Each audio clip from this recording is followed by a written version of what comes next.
When someone's really depressed or seriously depressed, it's pretty obvious.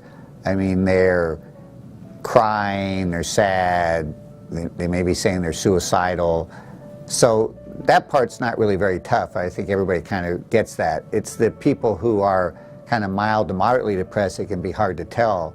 So there, important things to watch out for are like if people are more irritable than usual, that's kind of a common presentation of kind of a mild to moderate depression that is something you might not really think about. You might just chalk it up to like, you know, they had a bad day. But so if someone's kind of irritable on like, you know, going on weeks at a time, then you need to think about depression.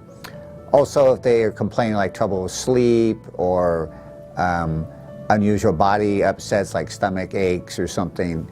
So for people with mild to moderate depression, those would kind of be tips, you know, kind of clues. Anxiety is a little more subtle to see. Often people don't look anxious on the outside.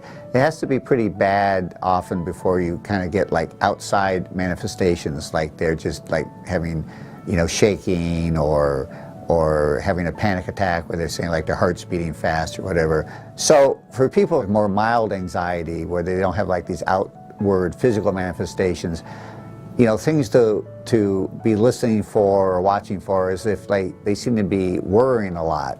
So that would be kind of a tip-off that someone's kind of having some kind of mild to moderate anxiety. They're worried a lot about the future, or sort of, you know, unrealistic or unnecessary worries about things. Again, these things aren't occurring in isolation. It's sort of like a package deal. Like they kind of have some irritability and are not sleeping so well, and maybe they're eating more or less. Another important point of all this is that it's sort of affecting their level of functioning or quality of life. So some, you know, normal personality has a big range, and so for those people, if they're functioning well and it's not affecting their quality of life, then that's just their personality, and that's okay.